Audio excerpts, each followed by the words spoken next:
Hello student, welcome to Ashish classes. आज हम लोग पढ़ेंगे टाइफाइड। तो टाइफाइड नाम का जो बुखार है ये आजकल बहुत ही तेज़ी से फैल रहा है और इसके सिम्टम्स क्या होते हैं, ये फैलता कैसे है, इसका उपचार क्या है।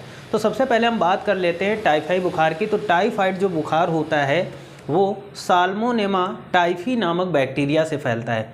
यह बैक्टीरिया हमारे शरीर में दूषित खाना खाने से, दूषित पानी पीने से हमारे शरीर के अंदर जाता है और शरीर के अंदर आंतों में जाकर ये 1 से 2 सप्ताह तक रुकता है और फिर धीरे धीरे ये हमारे आंतों के द्वारा हमारे ब्लड में यानी रुधिर के अंदर प्रवेश कर जाता है और हमारे अंदर घातक बीमारियां पैदा कर देता है। ठीक है, सही समय पर अगर इसका उपचार ना किया जाए तो इंसान की जान भी जा सकती है। तो इसका उपचार सही समय पर कराना चाहिए। ठीक है, तो आइए हम लोग पढ़ते हैं। सबसे पहले हम बात करते हैं टाइफाइड की।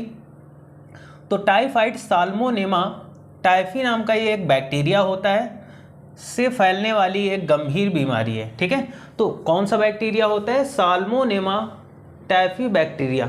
ठीक है, साल्मोनेमा नाम का बैक्टीरिया होता है जिसके द्वारा टाइफाइड होता है। यहाँ तक समझ गए। खाने पीने के रास्ते यह हमारे शरीर में प्रवेश करता है। ठीक है, ये खाने पीने के माध्यम से हमारे शरीर में प्रवेश करता है। अब कैसे प्रवेश करता है?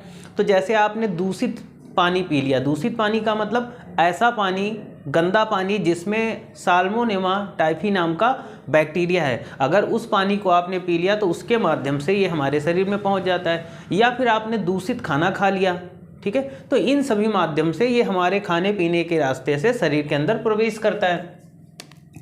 शरीर में जाने के बाद यह आंतों में लगभग 1 से 3 सप्ताह तक रहता है। अब जैसे ये शरीर के अंदर जाएगा तो शरीर के अंदर जाने के बाद क्या होता है कि ये हमारी आंतों में 1 से 3 सप्ताह तक रुकता है। ठीक है, आंतों के माध्यम से यह रुधिर में प्रवेश करता है और फिर उसके बाद में ये क्या करता है कि आंतों के माध्यम से ये रुधिर में प्रवेश करता है। ठीक है, और रुधिर में प्रवेश करता है तो उसके बाद में क्या होता है, ये अपना प्रकोप तेजी से फैलाने लगता है। आगे बात करते हैं इसके लक्षण कैसे हो, यानी अगर टाइफाइड हो गया तो लक्षण क्या दिखेंगे आपको।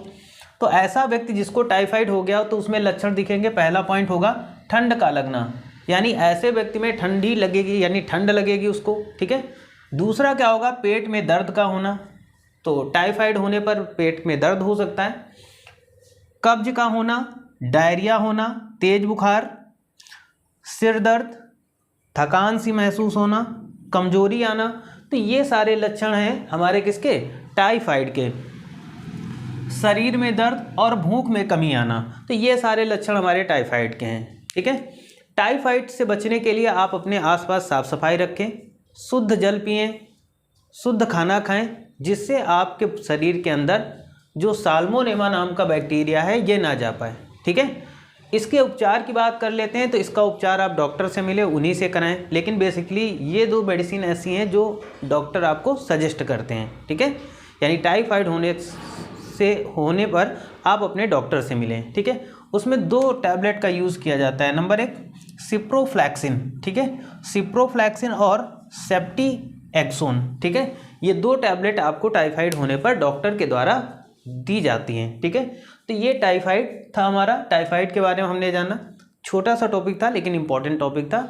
और टाइफाइड होने पर एक टेस्ट होता है जिसे हम लोग विडाल टेस्ट बोलते हैं। विडाल टेस्ट के माध्यम से हमें टाइफाइड है या नहीं है ये हमें पता चल जाता है। तो आज के लिए इतना ही रखते हैं। Thank you for this class.